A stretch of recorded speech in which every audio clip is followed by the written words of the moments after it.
चलिए आज के इस टेस्ट में हम लोग देख लेते हैं जो आप लोगों का Locus Academy monthly test class 11th के बच्चों के लिए टारगेट 24 नीट और जेई के लिए है। उनके टेस्ट जो आज नंबर 7 हुआ है उसके क्वेश्चंस के सॉल्यूशन देख लेते हैं। बता देते हैं टेस्ट में क्या है। केमिकल बॉन्डिंग से 30 इंपॉर्टेंट क्वेश्चंस और सारे क्वेश्चंस अच्छे से फ्रेम किए गए क्वेश्चंस हैं। कोई भी क्वेश्चन आपको गूगल पे नेट पे मिलने वाला है नहीं। अच्छे से ध्यान से देखेंगे तो बहुत फायदे होने वाले हैं। और एस ब्लॉक से 5 क्वेश्चन, हाइड्रोजन चैप्टर से भी 5 क्वेश्चन है। क्लास 12 का जो पी ब्लॉक है वहाँ से भी आपको मिलेंगे 10 क्वेश्चन। तो टोटल हमारे पास शायद 50 क्वेश्चन हैं इस टेस्ट में। तो शुरू करते हैं एक एक करके। तो पहला हम लोग उठाते हैं क्वेश्चन नंबर 1। पढ़िए हमसे क्या बोला जा रहा है। क्वेश्चन में हमसे साफ साफ बोला जा रहा है कि जो देखा जाए although fluorine is more electronegative than nitrogen, बोल रहा है फ्लोरीन तो ज्यादा इलेक्ट्रोनेगेटिव है। ठीक बात है। Resultant dipole moment of ammonia is greater than NF3, जो कि बीच में वैल्यूज डाल दी हुई है कि अमोनिया का इतना है और NF3 का इतना है। दिस इज बिकॉज, तो आपको पता होना चाहिए कि जो अमोनिया होते हैं यहाँ पर अगर हम ये देखें कि इनके जो डाइपोल्स हैं ये हैं अमोनिया, इनके पास जो लोन पेयर है, लोन पेयर का वेक्टर और इनके सारे बॉन्ड के वेक्टर एक ही डायरेक्शन में होते हैं। इसी वजह से इनका जो नेट में रिजल्टेंट होता है वो ज़्यादा मिलता है। लेकिन अगर हम NF3 की बात करें तो NF3 में जो हमारे पास वेक्टर से जनरेट होते हैं वो वेक्टर जो फ्लोरीन से जनरेट होने वाले वेक्टर्स हैं ये वो तो फ्लोरीन की तरफ आएंगे, लेकिन जो लोन पेयर से जनरेट होने वाला वेक्टर है वो दूर जाएगा। इसकी वजह से जो रिजल्टेंट वेक्टर है वो आते तो नीचे हैं लेकिन उतने ज़्यादा नहीं आ पाते। इसीलिए बोलेंगे in case of ammonia the orbital dipole due to lone pair is in the same direction. Orbital dipole due to the lone pair is in the same direction as the resultant dipole of the NH bonds. NH bond के जिस direction में आते हैं उसी तरफ lone pair वाले आते हैं। तो this is because first option, तो पहला ऑप्शन बिल्कुल करेक्ट है। नेक्स्ट स्लाइड पे चलते हैं हम लोग, ठीक है। अगला शुरू किया जाए। नेक्स्ट क्वेश्चन नंबर 2 अपने पास है। In water HOH bond angle is 104.5 degree, ठीक है। 109 से कम क्योंकि sp3 हाइब्रिडाइज होते हैं, लोन पेयर होते हैं। अमोनिया में दिया गया है, CH4 में दिया गया है बॉन्ड एंगल। हमसे जानना चाहता है विच pair of molecule has bond angle less than 109 degree 5 minute. 109 degree 5 minute मतलब टेट्राहेड्रल का जो बॉन्ड एंगल है उससे भी कम एंगल चाहिए अपने को। तो पहले में देखेंगे कि जो BF3 है वहां पर फिर से हमारे पास दिक्कत मिलेगा। जो BF3 है उसमें तो 120 होता है क्योंकि वो ट्रायंगुलर प्लेनर होता है, तो पहला तो आंसर हो नहीं सकता। दूसरे में देखेंगे CF4, ये तो टेट्राहेड्रल स्ट्रक्चर्स हैं और टेट्राहेड्रल में तो एग्जैक्ट में आ जाएगा वही एंगल 109 डिग्री 28 मिनट, और हमें तो ऐसा नहीं चाहिए, हमें तो चाहिए 109 डिग्री 28 मिनट से कम चाहिए, तो ये भी नहीं हो सकता। और फॉस्फीन में और H2S में, फॉस्फीन में देखेंगे तो 3 सिग्मा 1 लोन पेयर की वजह से इसके बॉन्ड एंगल थोड़े से कम मिलेंगे। और जो H2S है वहाँ पर तो 2 लोन पेयर हैं, वाटर जैसा है, इसमें तो बॉन्ड एंगल और कम मिलेंगे। उल्टा वाटर में ज़्यादा मिलता है। वाटर में अगर 104.5 डिग्री है तो H2S में उससे भी कम मिलता है, ठीक है। तो ये फॉस्फीन में 109 से कम मिलेगा और H2S में 109 से कम मिलेगा, तो करेक्ट हमारे पास आंसर हो जाएगा C ऑप्शन, ठीक है। नेक्स्ट, किसी भी क्वेश्चन में आपको प्रॉब्लम हो आप फटाफट वो क्वेश्चंस पूछ सकते हैं कमेंट सेक्शन में जा करके। कहीं पर भी आपको प्रॉब्लम है तो आप बोल सकते हैं फटाफट। नेक्स्ट उठाते हैं। इन which structure of ClF3। ClF3 एक ऐसा स्ट्रक्चर है जहां पर आपको मिलेगा 3 सिग्मा 2 लोन पेयर। 3 सिग्मा है, 2 लोन पेयर हैं सेंट्रल एटम के पास। तो ये कैसे बनते हैं? ऐसे तो इसका परफेक्ट स्ट्रक्चर जो है वो तो ऐसे होता है कि हमारे पास अगर हम ClF3 का करेक्ट स्ट्रक्चर बनाएं वो तो ये स्ट्रक्चर है जहां पर लोन पेयर ऑक्यूपाई करते हैं इक्वेटोरियल पोजीशन को, जहां पर उनके बीच में एंगल होता है कितना 120 का। कितने का एंगल रहता है? 120 का। लेकिन हमसे ये नहीं जानना चाहता, वो हमसे जानना चाहता है कौन सा स्ट्रक्चर अगर हम ClF3 का बनाएंगे तो वहां पर लोन पेयर रिपल्सन मैक्सिमम होगा। ऐसे तो ये इसका करेक्ट स्ट्रक्चर है लेकिन इसमें लोन पेयर के बीच में कितना एंगल है? 120। ये तो करेक्ट स्ट्रक्चर है, मतलब यहाँ पर रिपल्सन्स मिनिमम होते हैं। अच्छा, यहाँ पर तो एंगल लोन पेयर का 180 दिखाया है, लेकिन यहाँ पर देखना एक लोन पेयर है इक्वेटोरियल पोजीशन पे और एक लोन पेयर एक्सियल पोजीशन पे बाहर आ रहा है। वो ऊपर वाला बॉन्ड अगर हम माने अंदर जा रहा है फ्लोरीन का, तो एक लोन पेयर बाहर है और एक लोन पेयर प्लेन पे। इनके बीच में एंगल कितना होगा 90 का, तो रिपल्सन यहाँ 90 का एंगल है। अच्छा लास्ट वाले में एक ही लोन पेयर दिखाया है तो लोन पेयर ही नहीं दिखाया दूसरा, तो फिर ये तो हो ही नहीं सकता। यहाँ दो लोन पेयर 90 पे हैं, इस वजह से यहाँ रिपल्सन सबसे ज़्यादा होगा, इसीलिए ये स्ट्रक्चर तो हो ही नहीं, मतलब ये आंसर ही अपने पास यही होगा, क्योंकि हमसे यही तो चाहता था कि लोन पेयर के बीच में रिपल्सन मैक्सिमम कहाँ मिलेगा, तो जब हम एक्सीएल पे डालेंगे तो लोन पेयर का रिपल्सन मिनिमम मिलेगा, दोनों इक्वेटोरियल पे डालेंगे तब भी लोन पेयर का रिपल्सन 120 पे है तो उतना ज़्यादा तो नहीं होगा, लेकिन एक इक्वेटोरियल पे डालेंगे और एक एक्सीएल पे डालेंगे तो रिपल्सन सबसे ज़्यादा मिलेगा, तो आंसर मिलेगा सी पार्ट। ठीक है, क्वेश्चन नंबर 3 का आंसर बनेगा सी। 4 नंबर की तरफ चलते हैं। करेक्ट स्टेटमेंट हमसे जानना चाहता है, ध्यान से देखेंगे तो चारों ऑप्शन में अपने पास SF4 दिए गए हैं। SF4 तो बोल रहा है SF4 में जो लोन पेयर होता है वो कहाँ रहता है और कहाँ रहता है, साथ में उसका रीजन कि इक्वेटोरियल पे होगा तो क्यों होगा, एक्सीएल पे होगा तो क्यों होगा। आप अगर पहली बार देख रहे हैं तो आप चारों ऑप्शन को अच्छे से देखिए और फिर हमारी कहानी सुनिएगा। तो यहाँ पर रियल में जो लोन पेयर होते हैं वो इक्वेटोरियल में आते हैं और हमारे पास एक बॉन्ड ऊपर जाएगा और एक बॉन्ड नीचे जाएंगे, ये रहे फ्लोरीन, ये रहे फ्लोरीन, ऐसे स्ट्रक्चर बनता है इसका। आखिर जाता तो लोन पेयर इक्वेटोरियल पोजीशन पे है, तो यह जो सी और डी ऑप्शन है जहां एक्सीएल बोल रहा है वो गलत बात है। तो lone pair is present at equatorial position, yes, because there are 2 lone pair bond pair repulsion. अब यहाँ पर जाते हैं, क्यों, क्योंकि यहाँ पर lone pair bond pair repulsion जो है, अच्छा ये लोन पेयर इस बॉन्ड के साथ 120 का एंगल रखेगा, ये इस बॉन्ड के साथ 120 का एंगल रखेगा, क्योंकि वो लोन पेयर इक्वेटोरियल वाले हैं, इक्वेटोरियल वाली पोजीशन से 120, लेकिन लोन पेयर का ऊपर आने वाले फ्लोरीन और अंदर जाने वाले फ्लोरीन से कितना एंगल होगा 90 का। तो बोल रहा है लोन पेयर इक्वेटोरियल पोजीशन पे इसलिए है because there are 2 lone pair bond pair repulsion, yes, lone pair bond pair repulsion 2 मिलेंगे एट 90 डिग्री, हाँ 90 डिग्री पे, एक ऊपर और एक नीचे, इसी वजह से लोन पेयर वहां पर गया है। तो बोलेंगे ये साफ साफ ए पार्ट इसका आंसर हो जाएगा अपने पास। नेक्स्ट अगला क्वेश्चन नंबर 5 की तरफ चलते हैं। बड़ा शानदार सा क्वेश्चन है, ध्यान से देखिएगा इसको, और क्या बेहतरीन तरीके से मैंने फ्रेम किया है। कभी कभी क्वेश्चन बना करके भी बड़ा मजा आता है, क्योंकि क्वेश्चन क्या बनाया गया है, ये जो हमारे पास है इसको क्या बोलते हैं, बॉन्ड की लेंथ। जब भी कभी 2 एटम्स आपस में अप्रोच करते हैं तो उनके बीच में पोटेंशियल एनर्जी ड्रॉप करती है, स्टेबिलिटी बढ़ती है। तो जैसे जैसे वो पास में आते हैं और अगर एक टाइम पे उन्होंने बॉन्ड बना लिया ना, बॉन्ड बना लिया, तब तो उनकी स्टेबिलिटी मैक्सिमम हो जाती है, एनर्जी मिनिमम हो जाती है। और इसी एनर्जी को क्या नाम देते हैं, ये वाली एनर्जी लेवल को, इसी को बोलते हैं बॉन्ड एनर्जी। कितना, वाई जो इधर लिखा है बॉन्ड एनर्जी, और ये जो एक्स है वो क्या है, बॉन्ड लेंथ। तो हमसे यही जानना चाहता है for which molecule X and Y is incorrectly related. गलत तरीके से कहाँ रिलेट किया गया है, गलत। तो आप अगर लास्ट ऑप्शन में देखिए, एक्स क्या है, बॉन्ड लेंथ, इस पे ध्यान रखिए। ऑक्सीजन और फ्लोरीन यहाँ बॉन्ड डबल होते हैं, यहाँ बॉन्ड सिंगल, तो सिंगल बॉन्ड की लेंथ ज़्यादा होगी, तो ये बात तो सही है। अब O2 और F2 में बॉन्ड एनर्जी, इसका बॉन्ड तो डबल है और फ्लोरीन का बॉन्ड सिंगल है। अब फ्लोरीन का बॉन्ड सिंगल है तो सिंगल बॉन्ड की बॉन्ड एनर्जी कैसे ज़्यादा हो सकती है, उल्टा, अगर ये दोनों सिंगल सिंगल भी होते तब भी फ्लोरीन में लोन पेयर का रिपल्सन ज़्यादा होता है, वो बॉन्ड बड़े वीक होते हैं। लेकिन ऐसे भी अभी बोलेंगे इसका डबल बॉन्ड है तो इसकी बॉन्ड एनर्जी ज़्यादा होगी ना, why should be greater than for O2। इसका करेक्ट आंसर मिलेगा आपको लास्ट ऑप्शन में। और सारे ऑप्शन देखेंगे तो आपको देखिए HF और HCl में HCl का बॉन्ड लेंथ ज़्यादा होगा, हाँ, और HF की बॉन्ड एनर्जी ज़्यादा होगी, बिल्कुल ये बात तो करेक्ट है। लेकिन लास्ट वाले में इनकरेक्ट लिखा है दूसरा वाला पार्ट, इसीलिए लास्ट आंसर होगा C2 और N2 में देखोगे तो इसका बॉन्ड का जो ऑर्डर है वो N2 में तो ट्रिपल होता है बॉन्ड और C2 में डबल आता है 12 इलेक्ट्रॉन के लिए। बॉन्ड का ऑर्डर ज़्यादा है तो बॉन्ड लेंथ कम मिलेगी। C2 और N2 में फिर N2 की बॉन्ड एनर्जी ज़्यादा, तो सही बात है, ये रिलेशन सही है। लेकिन आंसर क्या मिलेगा अपने पास, डी ऑप्शन, क्योंकि ABC जो लिखा है वो X करेक्ट वैल्यूज और Y करेक्ट वैल्यूज डाला गया है। लास्ट वाले में बॉन्ड की एनर्जी किसकी ज्यादा मिलेगी, O2 की, लेकिन वहां किसकी बोल रहा है, F2 की, इसलिए वो गलत है और गलत ही आंसर होगा। इनकरेक्टली मैच पूछा है उसने अपने से।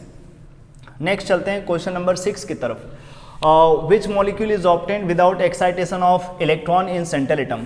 तो आपको पता होना चाहिए कि जो सल्फर होते हैं ऑक्सीजन फैमिली से बिलोंग करते हैं। ऑक्सीजन फैमिली के लास्ट में 6 इलेक्ट्रॉन होते हैं, वो P ब्लॉक के लोग हैं, तो लास्ट में P में 4 ही इलेक्ट्रॉन जाता है। और अगर आप P में 4 इलेक्ट्रॉन रखेंगे तो उसमें अनपेयर्ड कितना होगा, P में अगर आप 4 इलेक्ट्रॉन रखेंगे तो आपके पास ये क्या हुआ, 1 सेकेंड रुकेंगे, करंट पेज पे आते हैं। हाँ, अगर हमारे पास इलेक्ट्रॉन की फिलिंग देखेंगे P4 में, क्योंकि ऑक्सीजन, ये सल्फर, पहले SF4 के बारे में देखते हैं। तो सल्फर के लास्ट में 6 होते हैं, थर्ड पीरियड का होता है 3s2 और 3p4।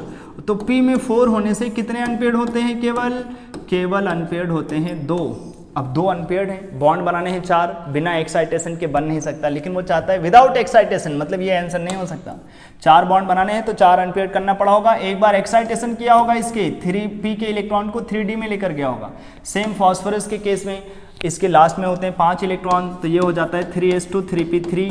अब P3 बता रहा है कि केवल 3 बॉन्ड बनाता तो एक्साइटेशन नहीं होता, लेकिन तुम बना रहे हो 5 बॉन्ड, तो इसके इलेक्ट्रॉन को एक्साइट कराना पड़ेगा, इसलिए ये भी आंसर नहीं होगा। CF4 कार्बन से पूछो लास्ट में कितने इलेक्ट्रॉन होते हैं? केवल 4, तो ये 2s2 2p2 हो जाएगा। और 2p2 में तो केवल 2 ही अनपेयर्ड हैं, और 2 अनपेयर्ड नहीं, उसने 4 बॉन्ड बनाए हैं, तो s वाले इलेक्ट्रॉन को उसने क्या किया होगा? एक्साइट, तभी 4 अनपेयर्ड हुआ होगा। ये भी एक्साइटेशन के बाद बना है। और SH2, यहाँ पर देखिए सल्फर को 2 ही बॉन्ड बनाने हैं, और P4 को बता रहा है 2 ही अनपेयर्ड है, 2 बॉन्ड बना लेगा बिना एक्साइटेशन के, तो ये बना है बिना एक्साइटेशन के। तो 6 का आंसर हो जाएगा लास्ट ऑप्शन। क्वेश्चन नंबर 7 की तरफ चलते हैं, ठीक है। क्वेश्चन नंबर 7, आइए, ये रहा अपने पास। इनकरेक्ट रिलेशन इज, तो आप इसको बड़े आराम से देख सकते हैं। 1 इलेक्ट्रॉन का जो चार्ज है वो ESU में इतना नहीं होता यार, 4.8 × 10⁻⁻10 ESU होता है, तो इसलिए फर्स्ट पार्ट आंसर हो जाएगा 7 का। 8 number, intermolecular hydrogen bonding is not present in. Intermolecular, ध्यान से देखिएगा, इंटरमोलिकुलर हाइड्रोजन बॉन्डिंग कहाँ नहीं मिलेगा? तो ये जो एल्डिहाइड होते हैं, एल्डिहाइड का स्ट्रक्चर आपको पता होना चाहिए, C डबल बॉन्ड O और एक तरफ लगा होता है H, और ईस्टर होते हैं C डबल बॉन्ड O और O R करके, O के साथ लगा होता है R। इनके पास OO है, यहाँ पर भी O है, लेकिन वो काबिल H नहीं है जो हाइड्रोजन बॉन्डिंग कर सकें। H वो हाइड्रोजन बॉन्डिंग करते हैं जो किन से लगे हों? F से, O से या फिर N से, तभी वो हाइड्रोजन बॉन्डिंग कर सकते थे। देखो एल्कोहल में था OH, वो कर जाएगा, एसिड में OH होते हैं वो कर जाएंगे, प्राइमरी अमीन में होते हैं NH2 तो वो कर जाएंगे, लेकिन एल्डिहाइड और ईस्टर नहीं करेंगे, इस वजह से C पार्ट आंसर हो जाएगा अपने पास। नेक्स्ट क्वेश्चन नंबर 8 के बाद चलते हैं 9 नंबर की तरफ।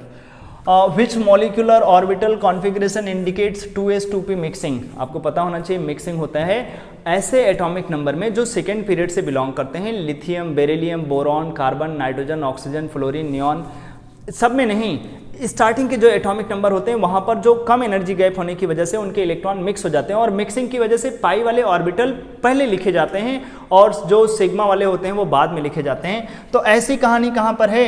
आप अगर ऐसा देखेंगे तो आपको केवल एक जगह पर ऐसा बोला जा रहा है कि ये तो सब जगह पे नॉर्मली ऐसे ही लिखते हैं, मिक्सिंग हो या ना हो। मिक्सिंग के बाद जो ऑब्जर्वेशन 2s2p की मिक्सिंग मिलते हैं उसके बाद पाई पाई होना चाहिए।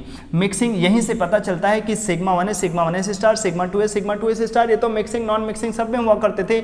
मिक्सिंग हो जाने के बाद पाई पाई सिग्मा और पाई पाई सिग्मा लिखा जाता था, जबकि मिक्सिंग ना होती तो सिग्मा पाई पाई और पाई पाई सिग्मा लिखते।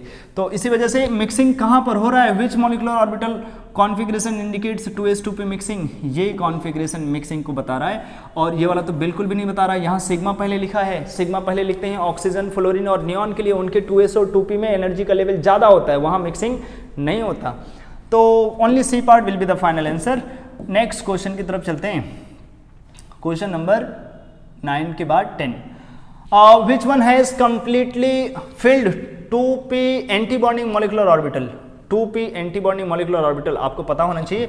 जो हमारे पास कॉन्फ़िगरेशन होते हैं वहाँ पर नॉर्मली बाबा लिख लेते हैं हम लोग। बाबा मतलब sigma 1 S star, sigma 2 S star, बोले तो bonding anti bonding, bonding anti bonding. उसके बाद या तो पाई पाई सिग्मा आता है और फिर से वही पाई पाई सिग्मा, ये होते हैं अपने पास मिक्सिंग करने वाले केसेस जो अभी थोड़ी देर पहले देख रहे थे।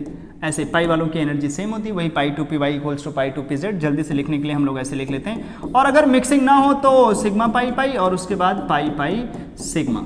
हमसे कहाँ जाना चाहता है? वो चाहता है कि पाई एंटी बॉन्डिंग मॉलिक्यूलर ऑर्बिटल में इलेक्ट्रॉन कंप्लीटली फिल्ड हो। तो बाबा में तो 8 इलेक्ट्रॉन है, यहाँ पर आएंगे 6, तो कम से कम 14 इलेक्ट्रॉन तो पहले हो जाए। और 14 और यहाँ पर कितने इलेक्ट्रॉन आने हैं? 4 और, मतलब 14 और प्लस 4 कम से कम 18 इलेक्ट्रॉन होना चाहिए। 18 इलेक्ट्रॉन होगा तभी उसका पाई एंटी बॉन्डिंग कंप्लीटली फिल्ड होगा।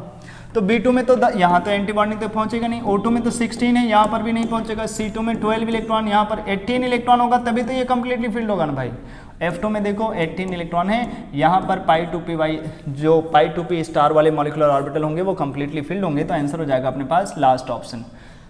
नेक्स्ट क्वेश्चन की तरफ चलते हैं भैया। Question number 11, number of sp and sp2 आपको क्लास में अच्छे से डिस्कस करके दिया गया है। साइकिल में कभी भी कोई भी एलिमेंट sp हाइब्रिडाइज नहीं हो सकता, पक्का है कि उसे कम से कम sp2 तो रखना ही पड़ेगा। यहाँ पर सारे के सारे कार्बन sp2 हाइब्रिडाइज होते हैं, एक भी कार्बन sp हाइब्रिडाइज नहीं होता। और माफ़ करिएगा यहाँ पर हम लोगों ने ये तो पहले हमें ध्यान रखना है कि आंसर एक भी कार्बन sp नहीं होता, एक भी तो b पार्ट हो जाएगा, लेकिन जो sp2 होते हैं वो सारे 6, यहाँ 6 होने चाहिए थे, जहाँ जहाँ 4 लिखे गए हैं वहाँ 6 करके, या ऐसे बोले हम ये ऐसे करके होने चाहिए थे 0,6 और 4,2 2,6 करके, यहाँ या 2,4 करके ही डाल देते तब भी चलता। ये ध्यान रखिए कि साइकिल में कभी sp नहीं मिल सकता, sp एक ही ऑप्शन में 0 दिया गया है तो b पार्ट आंसर हो जाएगा अपने पास, ठीक है। नेक्स्ट क्वेश्चन की तरफ चलते हैं। क्वेश्चन नंबर 11 के बाद 12, number of 90 degree bond angles in SF6 and 109 degree 28 minute या फिर 105 डिग्री जो बॉन्ड एंगल होगा CCl4 में। आपको पता होना चाहिए SF6 होते हैं ऑक्टाहेड्रल। यहाँ पर अगर आप 90 डिग्री वाले एंगल इकट्ठा करोगे तो ऑक्टाहेड्रल में कितने 90 डिग्री वाले एंगल मिलेंगे। ऑक्टाहेड्रल ज्योमेट्री बड़ी प्यारी सी होती है, मैं सोच रहा था मैं दिखाएं भी, तो ये होते हैं अपने पास ऑक्टाहेड्रल। ये आपको अगर दिखे कि हमारे पास ये पूरा का पूरा जो ब्लू वाली बॉल्स आपको दिख रहे होंगे वो तो प्लेन में है और एक ग्रीन वाला ऊपर और एक नीचे, तो ये हमारे पास ऑक्टाहेड्रल होते हैं। इसमें 90 डिग्री अगर ऊपर वाले के रिस्पेक्ट में देखोगे ना, इसके रिस्पेक्ट में, तो इसके रिस्पेक्ट में 90 1 2 3 4 मिल जाएगा, और फिर ये अंदर 4 मिलेंगे 90, और नीचे वाले के रिस्पेक्ट में फिर ऐसे मिलेंगे आपको 4 90। तो 4 90 डिग्री उसके रिस्पेक्ट में, 4 उस प्लेन में मिलेंगे, और 4 नीचे वाले के रिस्पेक्ट में 90 मिल जाएंगे अपने पास। तो कितने 90 होते हैं अपने पास टोटल 12। तो 12 90 डिग्री के एंगल्स मिलते हैं SF6 में, और मतलब 12 करके होगा। अब दूसरे वाले में देखिए कितने मिलते हैं 109 डिग्री 28 मिनट या 109 डिग्री 5 मिनट वाले, तो वो तो टेट्राहेड्रल स्ट्रक्चर है। टेट्राहेड्रल में अगर आप देखेंगे तो ये रहा मेरे हाथ में टेट्राहेड्रल। ये टेट्राहेड्रल के जो स्ट्रक्चर्स अगर आप किसी एक बॉन्ड को पकड़ोगे, यहाँ मैंने सारे अलग अलग दिखाए हैं, किसी भी बॉन्ड को पकड़ोगे तो वहाँ से एक एंगल मिलेगा, दूसरा और तीसरा, 3 तो ये हो गए अपने पास। मतलब हम किसी भी बॉन्ड को ऐसे पकड़ेंगे जैसे ये येलो वाली बॉल, तो 1 2 और 3, उसके बाद इनका अंदर से 4 5 और 6 इनका आपस में भी तो एंगल बनेगा 109 डिग्री 5 मिनट वाला।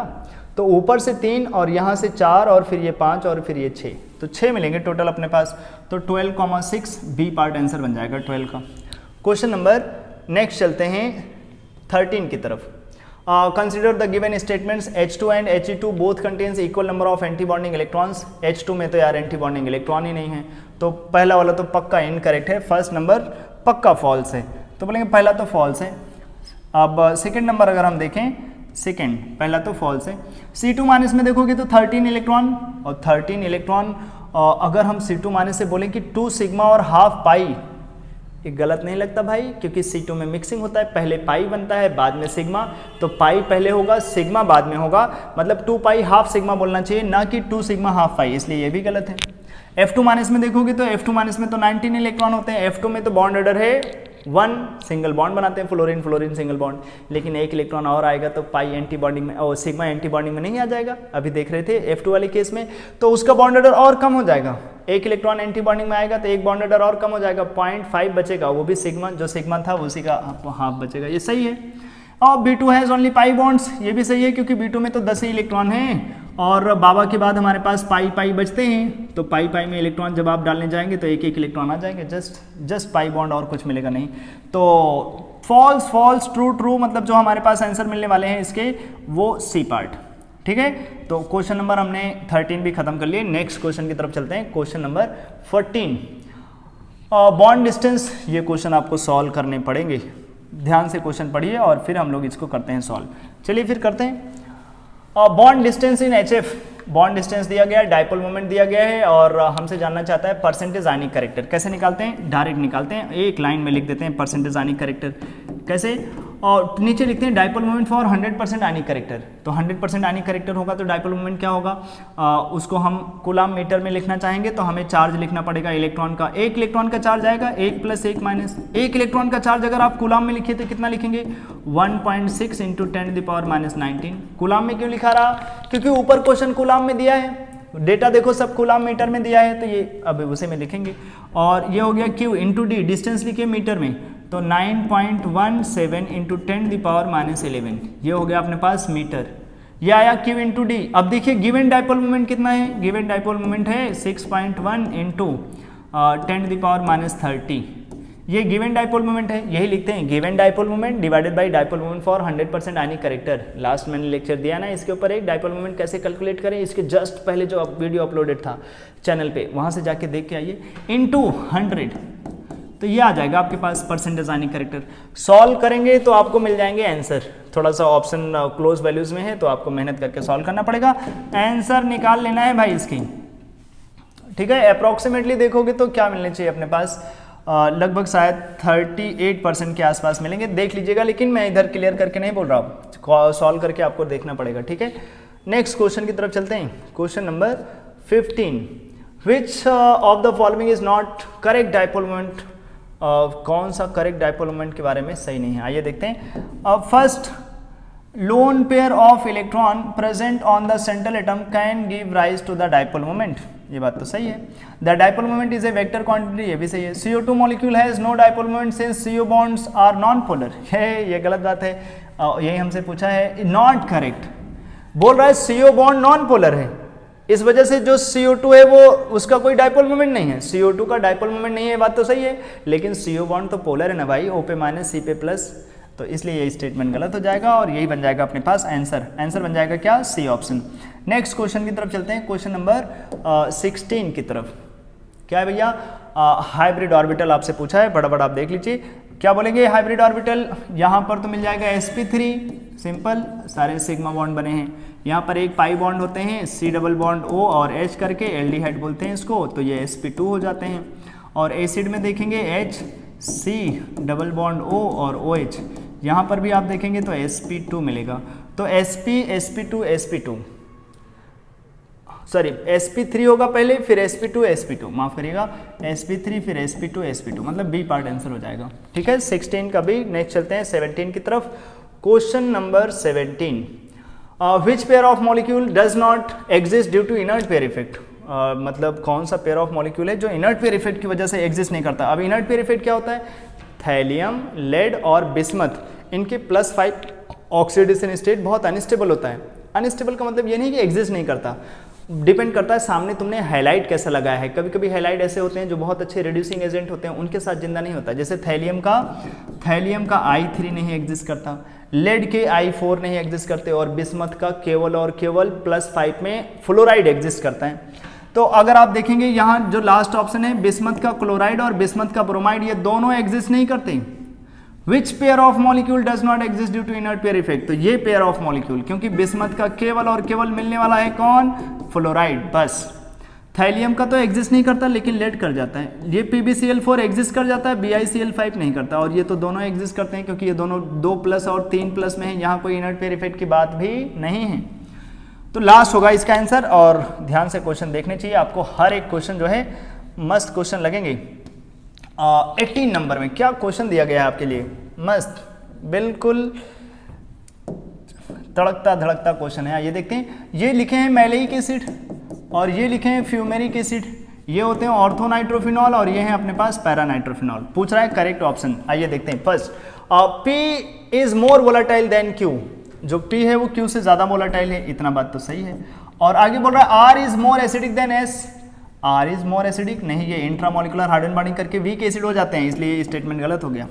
Q will boil at higher temperature, Q का बॉइलिंग पॉइंट ज्यादा होगा, यस, क्योंकि यहाँ इंटरमोलिकुलर हाइड्रोजन बॉन्डिंग होता है। While S is more soluble than R, बिल्कुल सही बात है, S अच्छा एसिड है, अच्छे एसिड आराम से H+ दे देंगे और आराम से सॉल्युबल हो जाएंगे।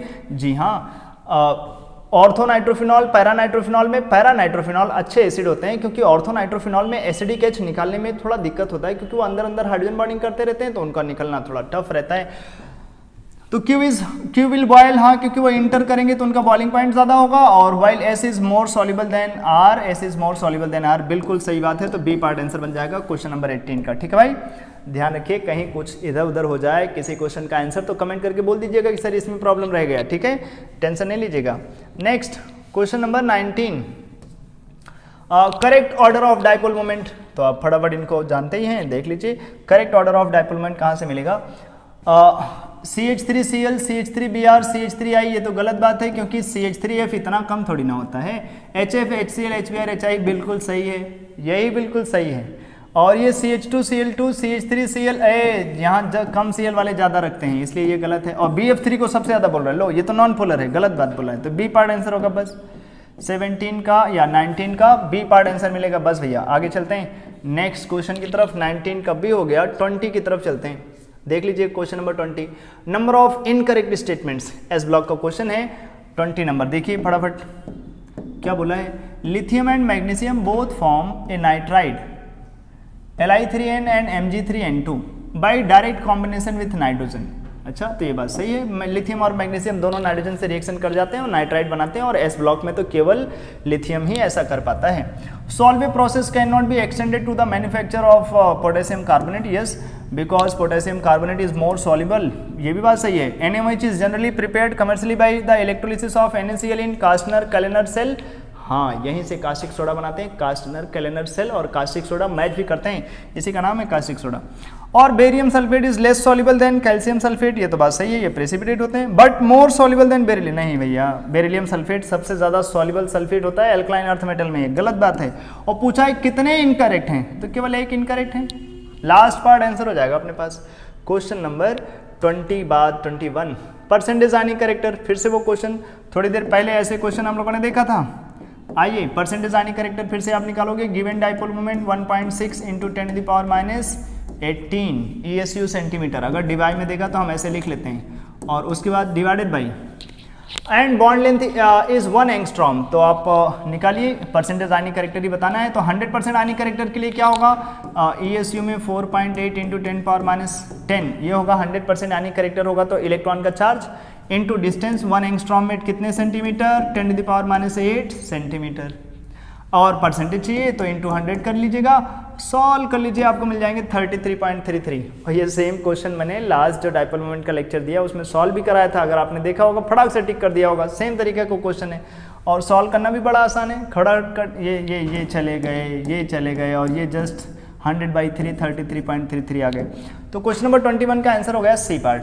क्वेश्चन नंबर 22 की तरफ चलते हैं। 22, विच pair of hydride does not exist, कौन से पेयर ऑफ हाइड्राइड हैं जो एग्जिस्ट नहीं करते भैया। तो आप देखिए ये तो एग्जिस्ट करते हैं, ये तो सड़ा हुआ अंडा है, BH2 भी एग्जिस्ट करता है, और ये तो H2S है, ये भी एग्जिस्ट करते हैं, और OH2 है भैया, ये गंगा जल है, ये काहे नहीं एग्जिस्ट करेगा, ये एग्जिस्ट करता है। और लास्ट वाला जो लिखा है ये एग्जिस्ट करता है, मतलब पेयर में एग्जिस्ट नहीं करना है। PH5 हाँ, फॉस्फोरस 5 बॉन्ड नहीं बना सकते, और SH6 सल्फर 6 बॉन्ड नहीं बना सकते। तो बस ये हो जाएगा, ये पेयर ऑफ, मतलब लास्ट पार्ट आंसर मिलेगा अल्टीमेटली, क्योंकि फॉस्फोरस 5 बॉन्ड नहीं बना सकते, मतलब हाइड्रोजन से नहीं बना सकते, क्योंकि हाइड्रोजन लेस इलेक्ट्रोनेगेटिव होता है। ऐसे SH6 हाइड्रोजन को एक्साइटेशन कराना पड़ेगा ना, भाग जाएगा, बोलेगा हम एक्साइट नहीं करा पाएंगे। नेक्स्ट चलते हैं क्वेश्चन नंबर 22 के बाद 23। Consider the given two statements. Due to large size of chloride ion, SiCl6 2- does not exist. Yes, SnOH whole 6 2- and GeCl6 2- both are stable ions. बिल्कुल सही है, both are correct. A part will be the final answer. क्या होगा अपने पास answer, A option. Large size की वजह से ये एग्जिस्ट नहीं करते, और ये दोनों स्टेबल होते हैं, बिल्कुल सही बात है। 23 का A पार्ट आंसर मिलता है, NCERT की लाइन है, कार्बन फैमिली जाके आप देख सकते हैं। 24 नंबर में which of the given pair of ions can not exist together. तो आपको पता होना चाहिए जो Sn2+ और फेरस आयन है वो एग्जिस्ट कर सकते हैं, लेकिन Sn2+ और फेरिक नहीं। Sn2+ रिड्यूसिंग एजेंट होते हैं, फेरिक को फेरस में रिड्यूस कर देंगे। ऐसे मरकरी को रिड्यूस कर देगा मर्क्यूरस में और मरकरी में, लेकिन जिंक को रिड्यूस नहीं कर पाएगा। तो यहाँ एग्जिस्ट करेगा, यहाँ भी एग्जिस्ट करेगा, लेकिन 2 और 3 एग्जिस्ट नहीं करेगा साथ में। तो 2 और 3 आंसर हो जाएगा अपने पास। Which pair of ions can not exist together, 2 and 3। 2 and 3 कहाँ लिखा है अपने पास, ध्यान से देखिए तो 2 and 3 लिखा है अपने पास ए ऑप्शन में, तो ए पार्ट आंसर हो जाएगा अपने पास। नेक्स्ट चलते हैं क्वेश्चन नंबर 25 पे। In which case all the atoms are present in same plane. HCl4 square planar, तो वो वहाँ पर सारे के सारे एटम्स एक ही प्लेन में लगे होते हैं। नेक्स्ट अगर ऑप्शन पे आप ध्यान देंगे कि वहाँ पर, तो पहला वाला तो ये आंसर नहीं भैया, ये पुराने क्वेश्चन का है। आइए देखते हैं, HCl4 प्लेनर होते हैं, जी हाँ, और ये BrF3 टी शेप भी प्लेनर होते हैं, क्योंकि उनका बेंट टी शेप तो बोलते हो, लेकिन एक बॉन्ड HCl, दूसरा बॉन्ड भी HCl, दो बॉन्ड ऐसे एक्सिस में निकलते हैं और तीसरा बॉन्ड ऐसे इक्वेटोरियल पोजीशन पे होता है। अब ये थोड़ा सा बेंड भी हो जाएगा, तब भी अल्टीमेटली एक प्लेन में होगा। जो गांव में हल होता है ना, किसान लोग हल चलाता है, कुछ उस तरीके से होता है, प्लेनर रहता है ये, और BF3 प्लेनर है ही। तो all the items are present in same plane, HCl4 BrF3 and BF3। तो HCl4 BrF3 and BF3 answer will be B part. Question number 26 की तरफ चलते हैं।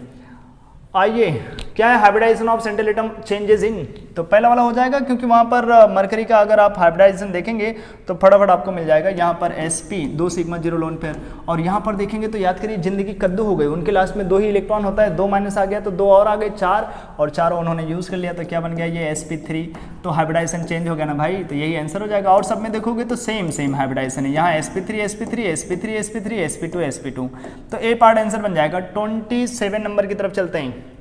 Question number 27, which one liberate O2 on hydrolysis, ये जानलेवा question है, S block का question है ये। हाइड्रोलिसिस कराने से ऑक्साइड की अगर आप हाइड्रोलिसिस कराओगे तो ये पानी से ले लेगा H, और पानी से H ले लेगा तो पानी के पास बचेगा क्या OH, और ये पानी से लेकर के भी क्या बनाएगा OH, तो ये केवल हाइड्रोक्साइड बनाता है। अगर आपके पास पेरोक्साइड हो, उनको अगर आप वाटर दे दीजिए तो वो पहले तो खुद स्टेबल, पहले तो वो क्या करते हैं, पानी से HH ले लेते हैं, तो पानी से HH ले करके बना देते हैं H2O2।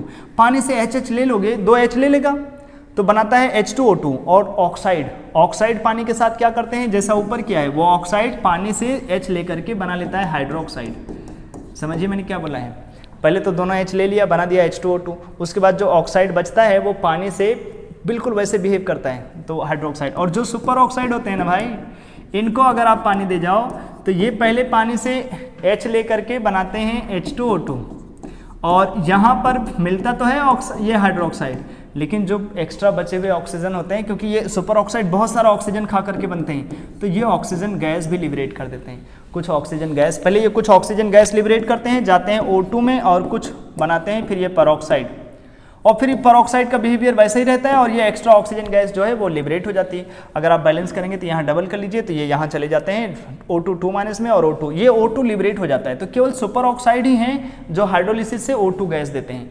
पेरोक्साइड अनस्टेबल होते हैं, टूट करके दे सकते हैं, लेकिन NCERT की लाइन है, सुपर ऑक्साइड इजिली हाइड्रोलिसिस कराने से दे जाते हैं, तो आंसर हो जाएगा हमारे पास सी पार्ट।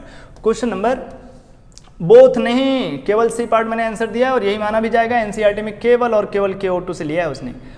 28 नंबर में incorrect statement, low solubility of LiF in water is due to its high lattice enthalpy. Correct है, इसकी लेटिस एंथैल्पी ज्यादा होने की वजह से हाइड्रोजन एंथैल्पी बहुत ज्यादा होती है, लेकिन फिर भी सॉल्युबल नहीं हो पाता ये।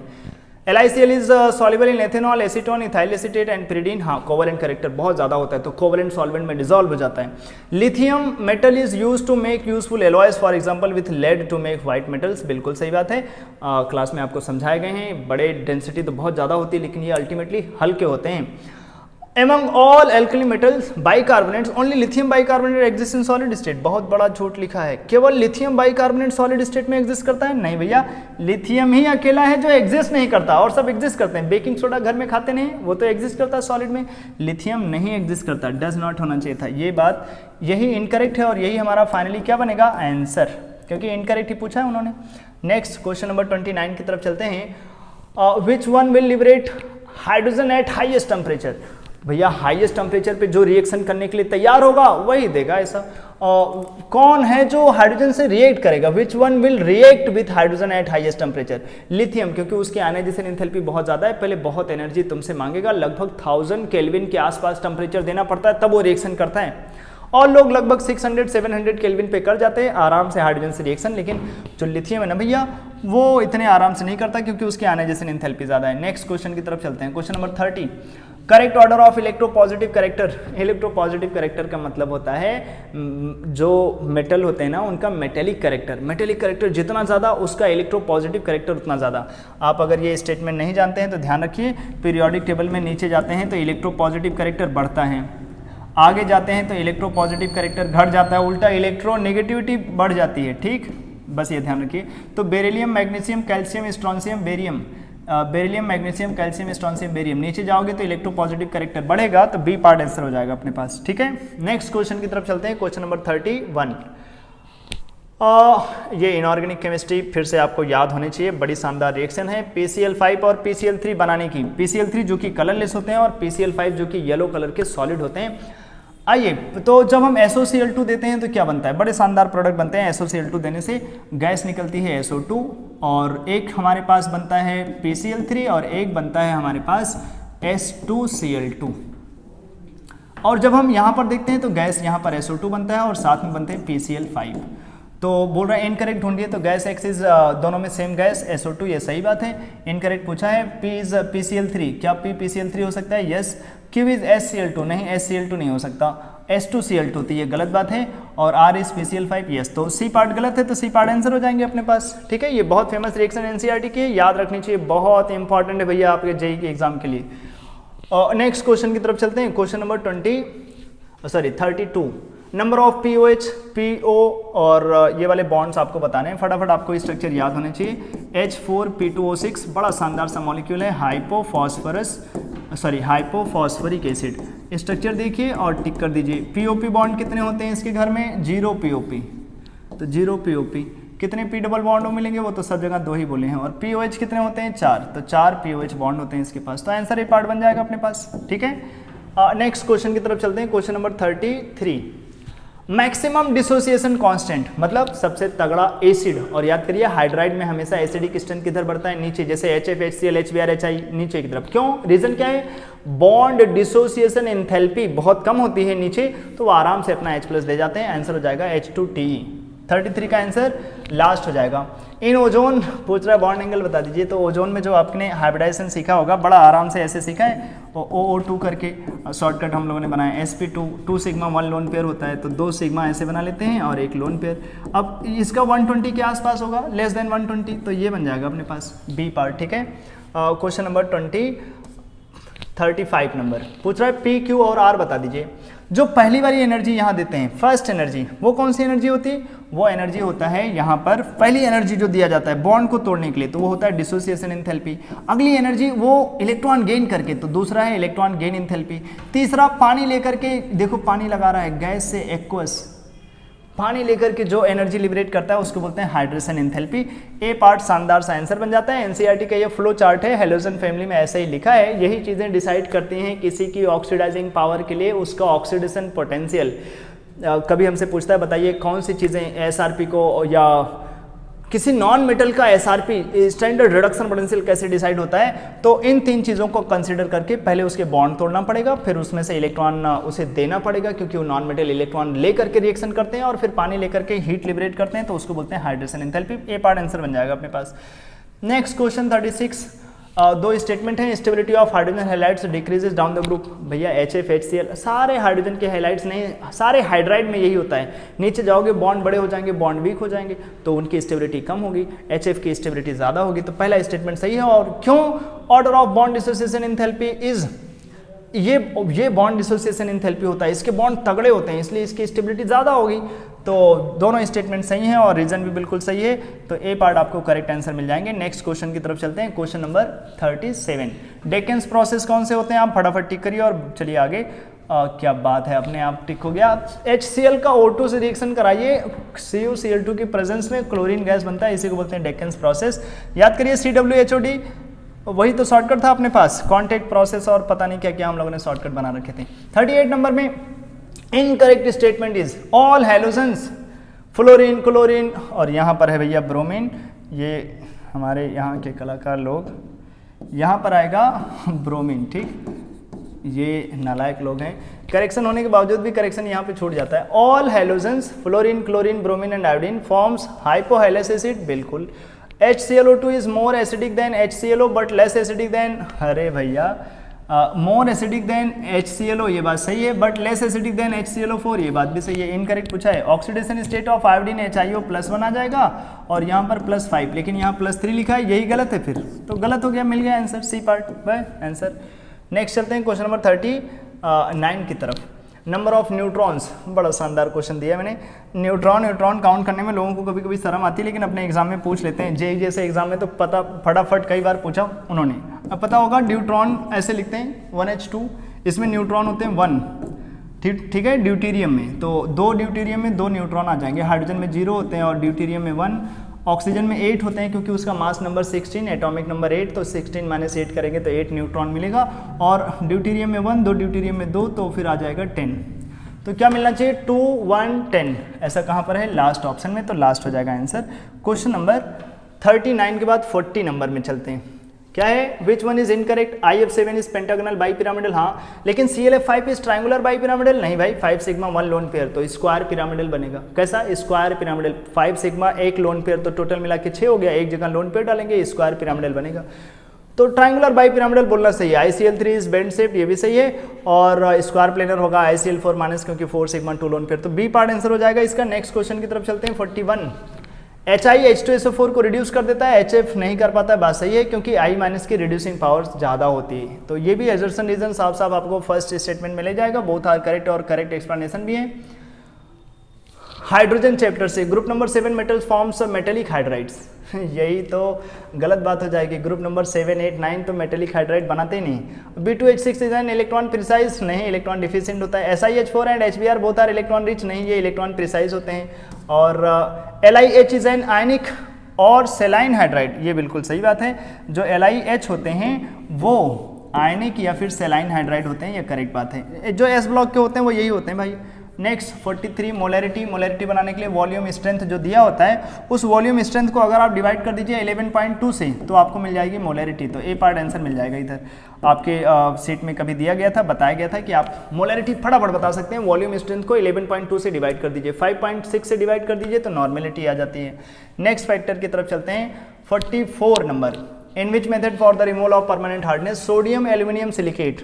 अब आपको याद रखना चाहिए सोडियम एल्यूमिनियम सिलिकेट कहाँ यूज करते हैं भैया?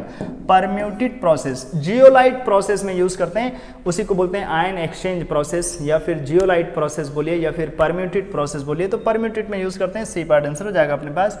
45 नंबर में हाई प्योरिटी 99.95% से भी ज़्यादा अगर प्योरिटी अगर आपको चाहिए तो हाइड्रोजन गैस, ऐसी हाइड्रोजन गैस कहाँ से बना सकते हैं? एक्चुअली में चारों रिएक्शन से हाइड्रोजन गैस बना सकते हैं, लेकिन हाई प्योरिटी वाला हाइड्रोजन गैस अगर आपको चाहिए 99.9% वाले से भी ज़्यादा, तो आपको वो मिलेगा यहाँ से, by electrolysis of aqueous barium hydroxide solution between निकल इलेक्ट्रोड्स। NCERT की लाइन फिर से आपको ध्यान रखना है, और मिलता तो सब जगह है, सब जगह से, लेकिन जो NCERT की लाइन है वो तो आपको ध्यान रखना ही पड़ेगा। Next 46 number, correct order of covalent character. तो देखिए यहाँ पर ऑक्सीडेशन नंबर कम है तो कोवेलेंट कैरेक्टर भी कम होगा। कोवेलेंट कैरेक्टर तो उसका ज़्यादा होगा जहाँ पोलराइजिंग पावर ज़्यादा मिले ना भाई। यहाँ पर देखिए जैसे Sn+4 में ज़्यादा है उसका कोवेलेंट कैरेक्टर ज़्यादा होगा, ये भी गलत है। यहाँ देखिए ये +5 में है, ये +3 में है, ये +3 में है, दोनों +3 में है, लेकिन एंटीमनी छोटा है, बिस्मथ बड़ा है, तो जो छोटे होते हैं उनकी पोलराइजिंग पावर ज़्यादा होती है, इस वजह से उनका कोवेलेंट कैरेक्टर ज़्यादा मिलेगा, सही बात है। और लास्ट वाले में फिर से देखो जो 6 में है उसका पोलराइजिंग पावर ज़्यादा होगा, उसका कोवेलेंट कैरेक्टर ज़्यादा बोलना चाहिए था। तो A, B और D तो गलत ही है, तो आंसर हो जाएगा अपने पास सी ऑप्शन।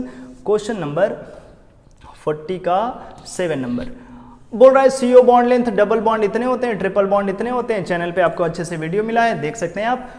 तो जो CO2 में बॉन्ड लेंथ होता है वो कितना होता है? क्या वो डबल बॉन्ड के बराबर होता है? नहीं, उसका बॉन्ड लेंथ जो होता है वो इन बिटवीन 121 to 110 कितना आता है एग्जैक्ट में? 115 पिकोमीटर।